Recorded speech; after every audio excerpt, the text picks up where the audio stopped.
지난주에 이어서 로마서에 있는 말씀을 가지고 만일 하나님이 우리를 위하시면 누가 우리를 정죄하리요.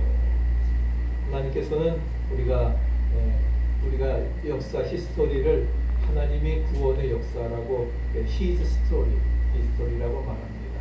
그리고 하나님은 바이블 성서를 통해서 바로 예수님을 이 땅에 보내주신 이유를 분명히 밝히고 있습니다. 그래서 구약은 오실 예수님에 대해서 말씀하는 것이고 올드 테스트먼트 그리고 뉴 테스트먼트 신약은 오신 예수님 그 다음에 앞으로 장차 재림하실 심판하실 예수님에 대해서 우리에게 말씀을 해주고 있습니다. 그래서 하나님께서는 예수 그리스도를 땅에 보내신 이유를 분명히 말씀하시는데 우리 요한복음 3장 16절 같이 한번 보여보실까요? 하나님이 세상을 이처럼 사랑하사 독생자를 주셨으니 이는 저를 믿는 자마다 멸망치 않고 영생을 얻게 하려 하십니다. 이처럼 사랑하사 이처럼 사랑했다는 것 이것이 가장 중요한 단어입니다. 그래서 독생자를 주셨고 우리가 누구든지 믿는 자마다 멸망치 않고 구원을 얻게 해 주신다는 것입니다. 예수 그리스도를 이 땅 위에 보내신 것은 첫째 하나님은 우리를 사랑하셨기 때문입니다. 믿습니까? 그래서 독생자까지도 하나님이 친히 이제 인카네이션 성육신하셔서 오셔가지고서 그리고 우리를 죄와 죽음에서 구원하시기 위해 십자가에 못 박혀서 대속의 피를 흘려 주셨던 것입니다. 어제 시편 18편에서 새벽에 말씀하신 것처럼 하나님의 구원은 그만큼 감격스러운 것입니다. 하늘 보좌를 버리고 내려오셔서 우리를 대신해서 죽으셨고 그렇기 때문에 그럴 만큼 독생자를 죽이시기까지 우리는 하나님 앞에 그만큼 소중한 존재입니다. 믿으십니까? 그래서 정말 택하신 족속이요 왕같은 제사장이요 거룩한 나라요 하나님의 소유된 백성으로 삼아 주셨다고 하는 사실입니다. 요즘 그리스도인들은 너무나 약합니다. 팬데믹의 상황이 계속되어지면서 오만 대 다른 데 갈 때는 다 가면서 또 교회 나오는 건 아직도 꺼려하는 분들이 너무나 많이 있어요. 그건 왜 잘못된 거 아닙니까? 너무 약해졌어요. 흔들거립니다. 왜 이렇게 약해졌습니까? 확신하는 믿음이 없기 때문에 그런 거예요. 정말 주님을 확신하고 하나님을 온전히 믿는다고 하면은 하나님이 우리를 이렇게 사랑해 주시고 구원해 주셨다고 하면은 그 사랑에 감격해서 주님 앞에 나와야 되는데 확신의 믿음을 가지고 살아야 되는데 그렇지 못합니다. 그러니까 어떻게 돼요? 승리의 하나님을 믿으면서도 우리는 승리하지 못하고 은혜의 하나님을 믿으면서도 우리가 은혜 받지 못하고 풍성한 축복을 우리가 주시는 하나님을 믿으면서도 우리의 삶이 풍성한 축복이 아니라 실패와 빈곤 속에서 살아가고 있습니다. 중요한 것은 내가 하나님 편에 서 있을 때 나는 항상 강할 수 있고 할렐루야 승리할 수 있고 하나님의 축복을 맛보면서 살아갈 수 있으리라 믿습니다. 착각하면 안 됩니다. 중요한 것은 뭐예요? 내가 언제나 하나님 편에 서 있어야 된다는 거예요. 고랑되어 하나님 앞에서 하나님 앞에 서 있다 하는 것입니다. 그럴 때에 우리가 강할 수 있고 승리할 수 있고 축복을 맛보면서 살아갈 수가 있는 것입니다. 그래서 우리가 정말 언제나 하나님 편에 서야 그래야 교회든지 밖에든지 하나님 편에 서 있는 것이 지혜로운 처사이고 내 삶이 승리하는 비결인 줄로 믿습니다. 우리 모두가 정말 하나님의 편에 든든히 서서 그래서 온전히 어려운 현실을 믿음으로 물리치고 승리하시기를 축복합니다. 오늘 그런 확신을 가지고 살았던 사람이 바로 로마서를 쓴 바울입니다. 그 바울이 정말 핍박자 사울이었지만 예수님을 만나고 바울로 변하면서 자기의 생명을 희생시키면서까지 그리스도의 복음을 전하는 증인자가 되었던 것입니다. 어떻게 그런 작은 바울이 강한 확신과 용기를 가지고 믿음 생활을 했는지 그래서 세계를 복음화하고 변화시켰는지 그래서 예수님처럼 바울처럼 그렇게 살아갈 수 없을까 우리는 찬양하는 것입니다. 오늘 말씀 속에 그 내용이 분명히 나와 있습니다. 바울은 우리에게 네 가지 확신을 말씀해주고 있습니다. 첫째는 누가 우리를 대적하리요? 하나님이 우리를 위하시면, 하나님께서 나를 사랑하시면, 하나님이 나와 함께 하시는데 누가 감히 나를 대적하겠느냐는 거예요. 하나님을 대적할 것이 아무것도 없다고 바울은 분명히 확신을 하고 있는 것입니다.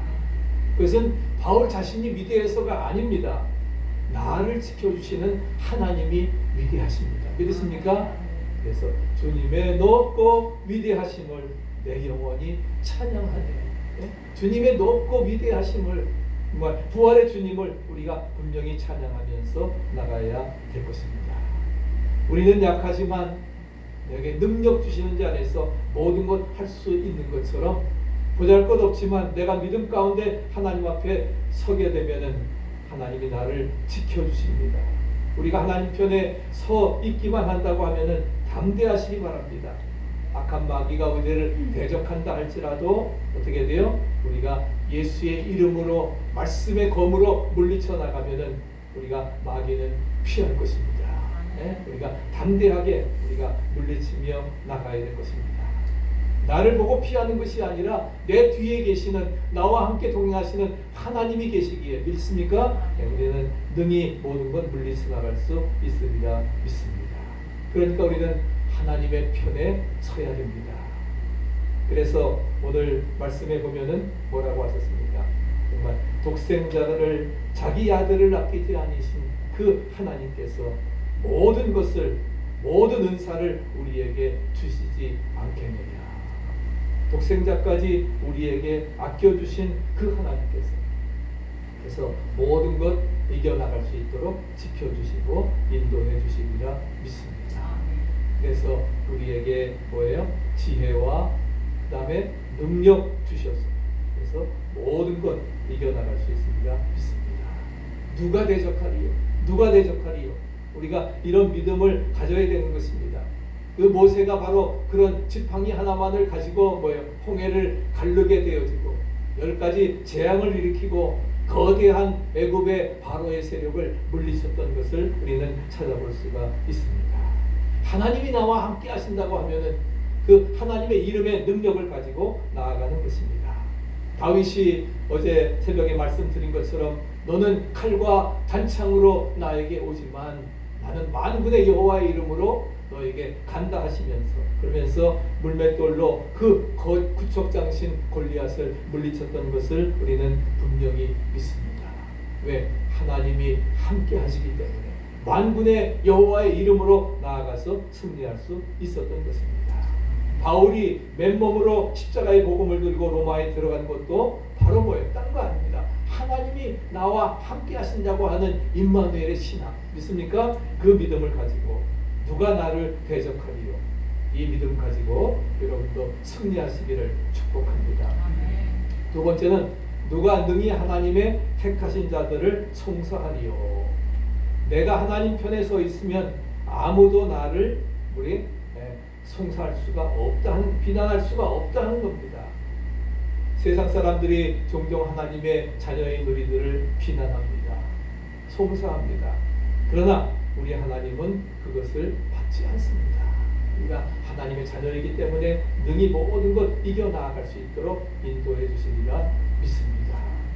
비록 내가 못났고 또한 부족하지만 그럼에도 불구하고 예수님을 구세주로 영접해서 지난주에 말씀드린 것처럼 양자의 영을 받아, 무서워하는 종의 영을 받지 아니하고 양자의 영을 받아서 하나님을 아빠 아버지라, 할렐루야, 하나님을 아빠 아버지라 부르게 되었으니 이제 어떤 것도 우리를 송사할 수가 없다는 것입니다.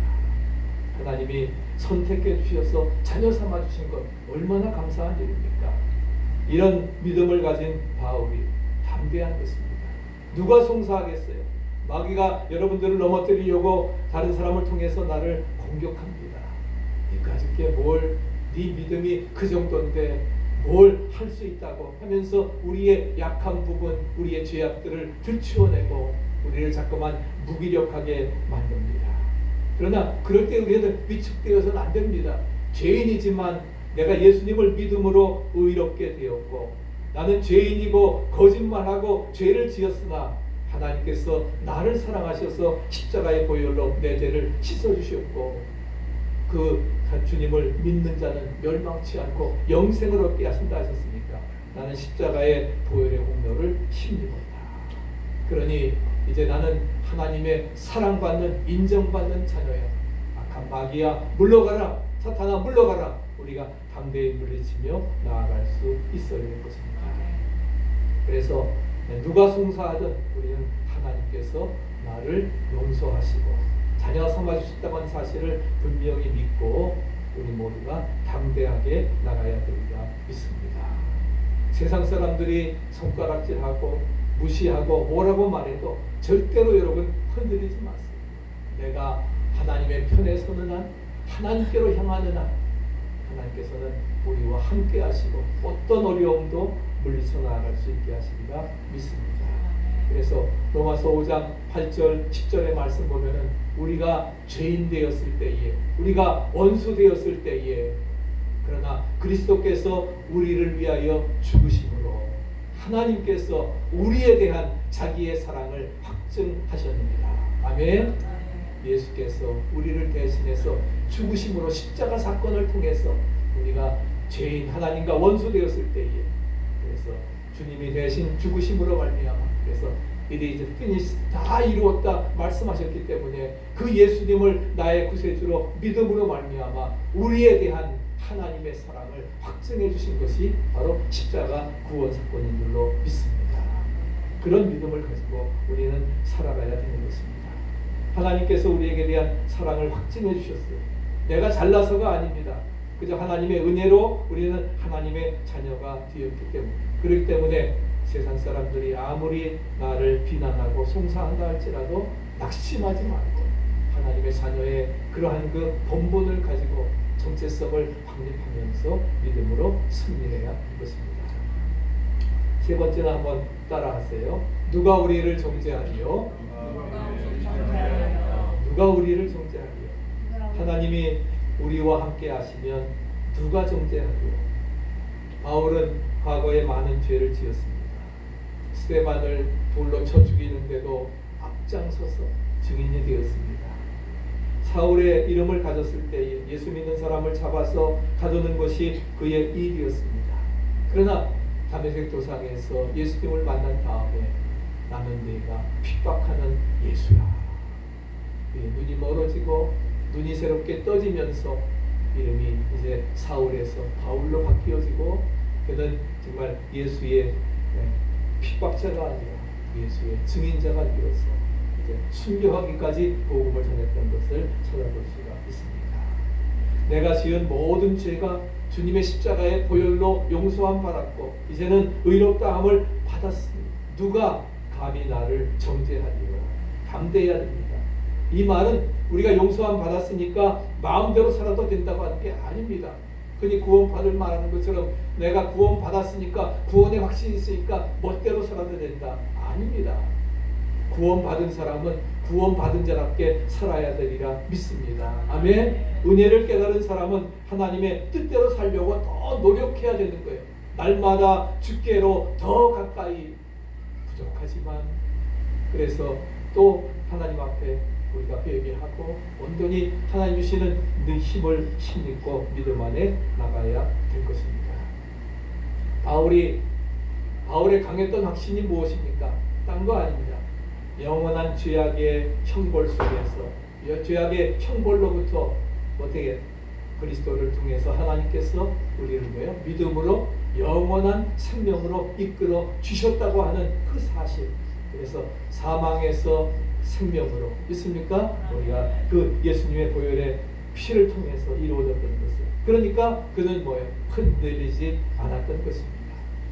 능력 주시는 자였어요. I can do all things through him.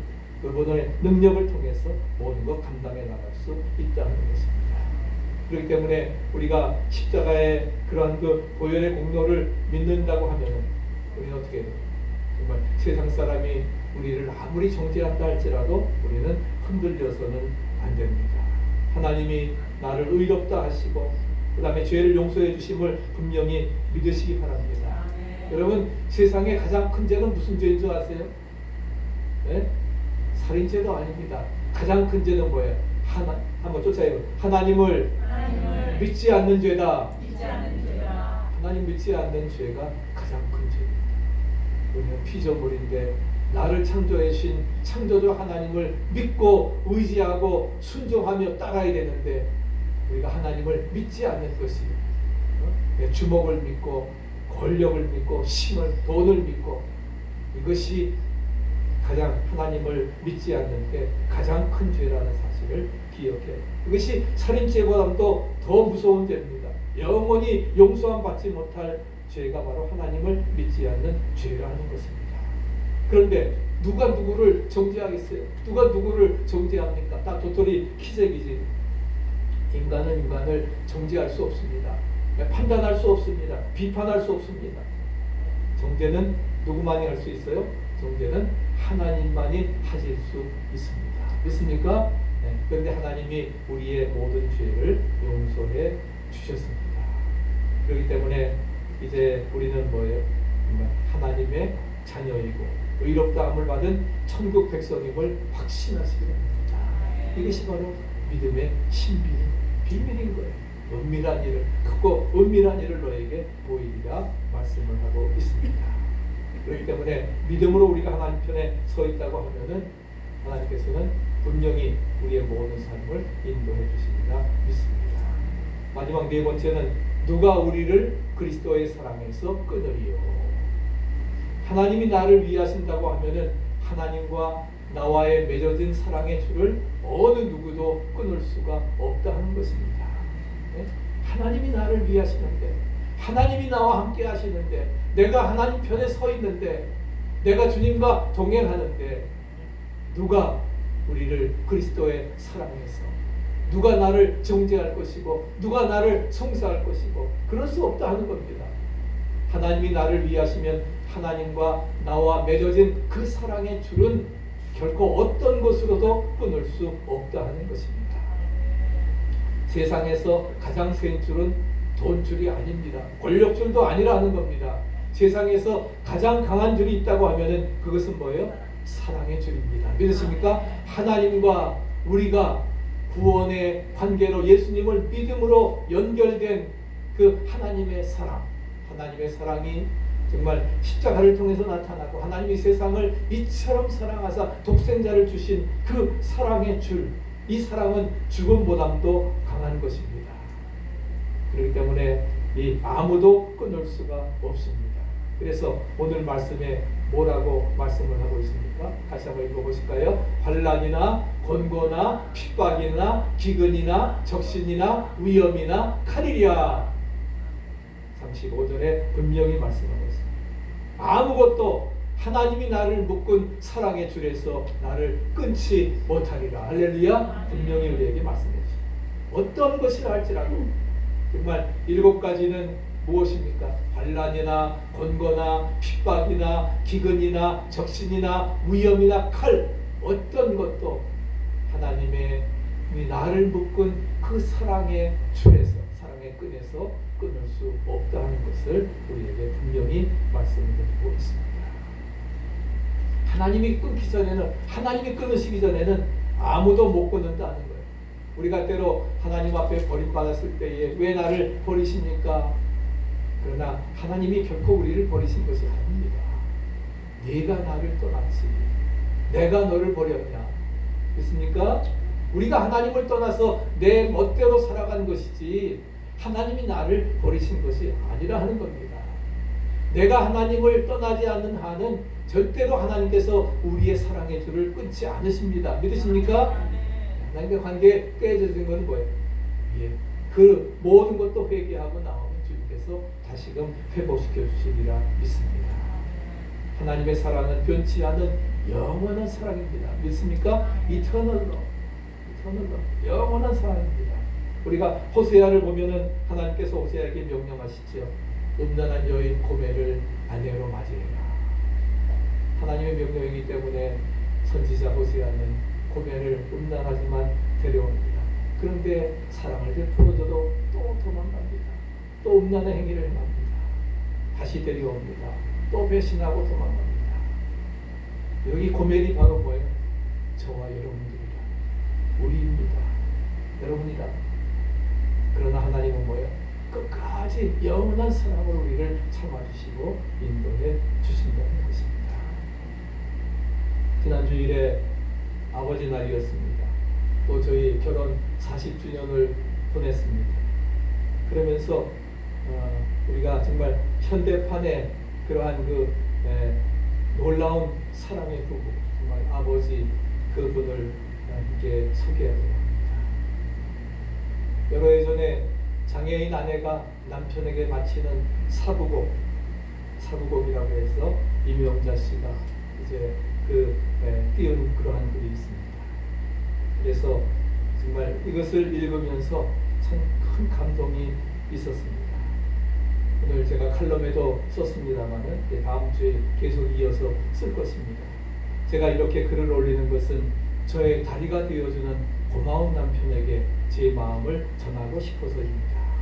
1살 때 열병으로 이제 소아마비가 되어서 그래서 휠체어를 어렸을 때부터 평생 타고 학교에 다니지도 못하고 그렇게 해서 그런데 이제 남편을 만날 수 있는 게 방송을 통해서 1983년에 라디오의 장애인 프로그램을 통해서 문박 출입을 못하던 그 자기의 사연이 나가게 되었습니다. 그 당시에 남편인 김석진 씨는 제주도에 살고 있었는데 그 라디오를 듣고서는 그냥 자기도 모르게 그 금호동에 살고 있는 그 이명자 씨의 주소를 적었습니다. 그리고서는 1년 가까이 매주 일주일에 한 번씩 이제 제주도에서 서울 금호동으로 편지를 써서 보냈습니다. 그래도 이 이명자 씨는 한 번도 답장을 하지를 않았습니다. 그런데 어느 날 1년이 지난 다음에 주소 하나 달랑 들고 무작정 제주도에서 서울로 상경을 했습니다. 금호동에 집으로 찾아왔는데요. 사정상 반길 수 있는 입장이 아니었지만 먼 곳에서 그렇게 1년 동안 편지를 쓰고 그런 사람이기 때문에 정성껏 식사 대접을 하고 그리고 제주도로 돌아간 그 남편은 그날부터 일주일에 한 통씩 보내는 편지를 매일 일기처럼 써가지고서 매일 편지를 보내왔습니다. 어느 날은 소포가 왔는데 종이학을 1000마리를 접어가지고서 한 마리 접기도 얼마나 어렵습니까? 1000마리를 접어가지고서 걷지도 못하는 저에게 1000개의 날개를 달아서 이 세상 어디든지 날아다닐 수 있게 해주고 싶다며 보내왔습니다. 그러나 결혼에 대한 두려움이 있어요. 장애인입니다. 그래서 남편의 청혼을 받아들일 수 없었는데 결국 남편이 직장을 포기하고 이제 서울로 이사 와서 끈질기게 3년 동안 청혼한 끝에 남편의 마음을 받아들였어요. 1985년 7월 17일 마침내 저들은 결혼을 하게 되었던 것입니다. 그래서 김석진 씨와 이명자 씨, 그래서 지금 2021년이 36년째 결혼 생활을 하고 있는 것입니다. 그는 그 사부곡에서 이렇게 씁니다. 내 삶의 날개가 되어주는 당신께. 그러면서 그는 이제 직장도 그만두고 서울에 와서 봉고차를 사가지고서 수산시장에서 건어물을 띄우다가 이제 그 동네를 다니면서 이제 하루 종일 건어물 장사를 하고 있는 김석진 씨입니다. 그러면서 정말 비가 오나 눈이 오나 새벽 5시 반이면 나가가지고서 그렇게 밤 12시가 넘어야 잠자리에 들면서 그렇게 가족들을 위해서 헌신을 했던 그러한 사람. 그래서 한 나라도 더 팔려고 애쓰는 당신을 위해서 내가 할 수 있는 일은 물 한 방울, 전기 한 등 10원이라도 아껴 쓰는 것이 전부라고 하는 현실이 너무 가슴을 아리게 합니다. 그러면서 16년 동안이나 당뇨로 병석에 누웠던 친정어머니, 장모님까지도 모시면서 자녀들을 키워가면서 그렇게 살아왔던 그런 모습을 우리가 찾아볼 수가 있습니다. 그러면서 어린 시절에 학교를 가보지도 못했기 때문에 초등학교 다니지도 못했습니다. 살 때 이제 그렇게 해서 어렸을 때부터 휠체어를 타고 평생 걷지를 못했으니까 학교 가는 게 소원이지만 갈 수도 없었어요. 집안도 어렵고. 그래서 이제 그 남편이 뒷바라지에서 국대 야학을 다니게 되었습니다. 야학까지 데려다주고 집에 돌아와서는 아이들과 장모님 저녁까지 챙겨주고 집안 청소해놓고 다시 학교 끝날 시간이면 데려와서 자기를 이제 픽업해주고 당신에 대한 고마움의 보답으로 정말 열심히 공부할 겁니다. 그러면서 그는 정말 누군가의 도움만을 받는 사람이 아니라 내가 이제 열심히 공부해서 이 사회에서 꼭 필요한 사람이 될 거예요. 그러면서 한평생 휠체어의 도움 없이는 살아갈 수 없는 나이지만 당신이 있기 때문에 정말 행복합니다. 당신을 영원히 사랑하고 당신이 내 삶의 천사이고 늘 감사의 두 손을 모으면서 살아갈 거라고 그는 이렇게 고백을 하고 있습니다. 그렇게 기도하면서 이제 그 사부곡을 썼습니다. 그러면서 마지막 사부곡에 이런 얘기가 있습니다. 여보, 나의 소원이 무엇인지 모르지요? 내 소원은 그저 걸어서 그래서 당신 팔짱 끼고 높은 하이힐 신고 이제 팔짱 끼고 걸어보는 것도 아니고 너무나 가난하게 살았기 때문에 힘겹게 살고 있지만 부자가 되고 싶은 것도 꿈이 아닙니다. 다만 한 가지 유일한 소망이 있다고 하면은 우리 부부가 이 다음 세상에 다시 태어나면은 그때 나는 건강한 사람으로 당신은 조금 불편한 장애인으로 만나서 다시 부부가 되는 거예요. 그때는 내가 당신을 위해서 무엇인가 해줄 수 있을 테니 말이에요. 정말 얼마나 놀라운 그러한 고백입니까? 이제 평생 자기가 이렇게 36년 동안을 이렇게 장애자로서 남편의 그런 그 희생을 헌신을 받아가면서 이제 자기의 평생 소원은 다음 생에는 자기가 건강한 사람으로 남편이 장애인이어서 내가 당신을 평생을 그렇게 섬기면서 사는 당신을 위해서 무엇인가 해줄 수 있는 그런 사람이 되겠다는 겁니다. 너무나 이혼이 많고 또 가정에 위기가 있는 이 시대에 우리에게 큰 도전을 주는 현대판 사랑의 부부임을 우리가 찾아볼 수가 있습니다. 행복이라고 하는 것이 무엇이 많아서 되어지는 것도 아닙니다. 그렇지 않겠어요? 그렇게 가난하고 힘들고 어려움에도 불구하고 그러면서 김석진 씨는 말합니다. 어떻게 그렇게 한평생을 장애자 부인을 이렇게 맞이해서 살아갈 수가 있었습니까? 장애자라니요. 나는 결코 내 아내를 장애자라고 생각해 본 적이 없습니다. 정말 그분의 고백도 굉장히 놀라운 거죠. 정말 믿음의 사람도 아닌데 정말 하나님의 사랑이 그의 마음속에 부음과 되어서 철저하게 희생하고 헌신하는 그런 아름다운 모습이 정말 오늘 우리의 마음을 울리고 정말 어떻게 우리도 살아가야 될 것인가 우리 삶의 의미와 또한 새로운 정체성을 우리가 깨닫게 되어지는 것입니다. 그런 모든 것들이 우리에게 필요하다는 사실입니다. 아무쪼록 오늘 이 시간을 통해서 우리의 삶이 변화되어질 수 있기를 축복합니다.